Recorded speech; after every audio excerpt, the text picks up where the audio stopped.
ஆலங்கயத்தில்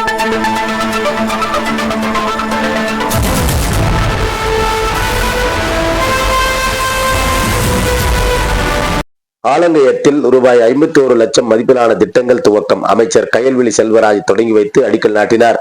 திருப்பூர் மாவட்டம் தாராபுரம் அடுத்த ஆலங்கியம் திமுக மேற்கு ஒன்றிய பகுதியில் மனிதவள மேலாண்மைத்துறை அமைச்சர் கயல்விழி செல்வராஜ் தலைமையில் பல்வேறு மேம்பாட்டு பணிகள் துவங்கி வைக்கப்பட்டன. இந்த நிகழ்ச்சியில் தாராபுரம் முன்னாள் ஊராட்சி ஒன்றிய குழு பெரும் தலைவரும் திமுக மேற்கு ஒன்றிய செயலாளருமான SV செந்தில்குமார் முன்னிலை வகித்தார்.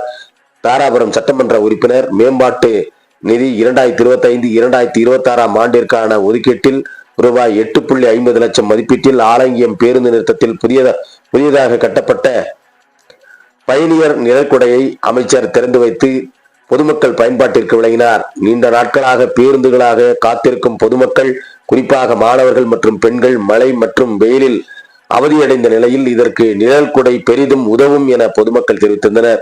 அதனைத் தொடர்ந்து தாராபுரம் பழனிச்சாலை முதல் ஆலங்கியம் மேற்கு பகுதி வரை கனிம மற்றும் சுரங்க நிதி மூலமாக ரூபாய் 20.70 லட்சம் மதிப்பீட்டில் சிமெண்ட் கான்கிரீட் சாலை அமைக்கும் பணிக்கு அடிக்கல் நடப்பட்டது.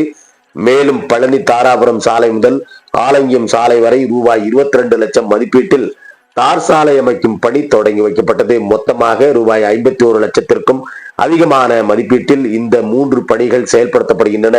இப்பணிகள் நிறைவடைந்தால் போக்குவரத்து வசதி, மேம்பாட்டு வசதிகள், விவசாயிகள் தாங்கள் விளைபொருட்களுக்கு எளிதில் சந்தைக்கு கொண்டு செல்லும் வசதி ஏற்படும் என்றும் அதிகாரிகள் தெரிவித்தனர். நிகழ்ச்சியின் போது பேசிய அமைச்சர் கயல்விழி செல்வராஜ், தமிழ்நாடு முதலமைச்சர் மு.க.ஸ்டாலின் தலைமையிலான அரசு மக்கள் நலத்திட்டங்களை தொடர்ந்து செயல்படுத்தி வருவதாகவும் தெரிவித்தார். ஆலங்கியம் பகுதியில் நிழற்குடை மற்றும் சாலை வசதிகள் அவசியம் என பொதுமக்கள் கோரிக்கை வைத்திருந்தனர். முதலமைச்சரின் கவனத்திற்கு கொண்டு சென்று நிதி பெற்றே இத்திட்டத்தில் செயல்படுத்தப்பட்டுள்ளதாக கூறினார். மேலும் மாநிலம் முழுவதும் பெண்களுக்கு வழங்கப்படும் மகளிர் உரிமைத்துறை திட்டத்தின் கீழ் தகுதி பெற்ற பெண்களுக்கு ரூபாய் 5000 உதவித்தொகை வழங்கப்பட்டு வருவதாகவும், பெண்கள் பொருளாதார முன்னேற்றம் அடைவதே அரசின் நோக்கமாகும் என்றும் தெரிவித்தார்.